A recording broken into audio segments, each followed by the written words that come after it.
எல்லோருக்கும் வணக்கம்.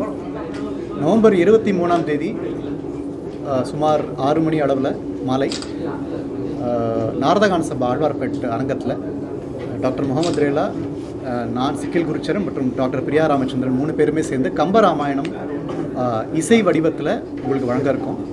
அது தமிழ், அந்த கம்பராமாயணத்தை தமிழில் சொல்லிவிட்டு அதோடைய ஆங்கிலத்தில் அதோடைய அர்த்தத்தை சொல்லி கர்நாடக ராகங்கள் மூலமாகவும் என்னோட சேர்ந்து முடிகொண்டான் ரமேஷ் அவர்கள் வீணை வாசிக்க, தீபக் பரமேஸ்வரன் அவர்கள் சாரங்கி இசைக்க. ஏன்னா சாரங்கியும் கர்நாடக சங்கீதத்துலேயும் ரொம்ப ரேராக தான் உள்ள வருது. ஸோ இந்த மாதிரி ஒரு புதுமையான ஒரு நிகழ்ச்சியை உங்களுக்காக வழங்க போகிறோம். எல்லா இசை ரசிகர்களும், தமிழ் ஆர்வலர்களும் அண்ட் இங்கிலீஷில் கம்பராமாயணத்துடைய டிரான்ஸ்லேஷன் கேட்கணும்னு ஆசைப்படுறவங்களும் இந்த நிகழ்ச்சிக்கு வரணும்னு நாங்கள் தாழ்மையாக கேட்டோம். இங்கிலீஷ் வந்து சிம்பிள் இங்கிலீஷ். ஆமாங்க, இது கம்பராமாயணம் தமிழில் தான் இது வரைக்கும் பேசிகிட்டு இருந்தோம். எல்லோரும் தமிழில் தான் பேசுவாங்க. இந்த கம்பராமாயணத்துடைய போய்ட்ரி, அந்த பாட்டை சொன்னால் எல்லாருக்கும் புரியாது. அதை தமிழில் கூட நம்ம வந்து சிம்பிள் தமிழில் சொன்னால் தான் ஜனங்களுக்கு புரியும்.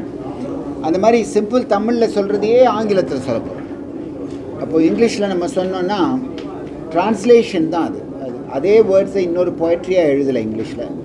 அந்த சீனை பற்றி டிஸ்கிரைப் பண்ணி எதுக்காக அந்த பாட்டு அந்த நேரத்தில் கம்பன் மனசில் என்ன இருந்தது அப்படின்னு எக்ஸ்பிளைன் பண்ண உடனே சிக்கில் குருச்சரன் அது ஒரு பாட்டாக பாடுவான்.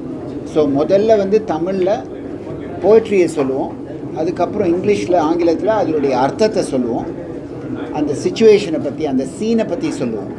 கம்பராமாயணமே எல்லாம் ஒரு நாடகம்தான், சீன் தான், அதை சொல்லுவோம். அதுக்கப்புறம் மியூசிக் வடிவில் அதை கேட்போம்.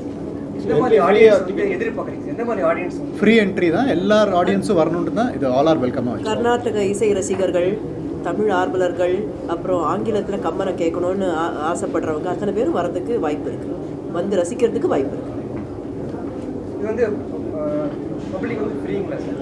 ஆமாம், ஃப்ரீ என்ட்ரி, எல்லாருக்கும் ஃப்ரீ என்ட்ரி. தேங்க்யூ.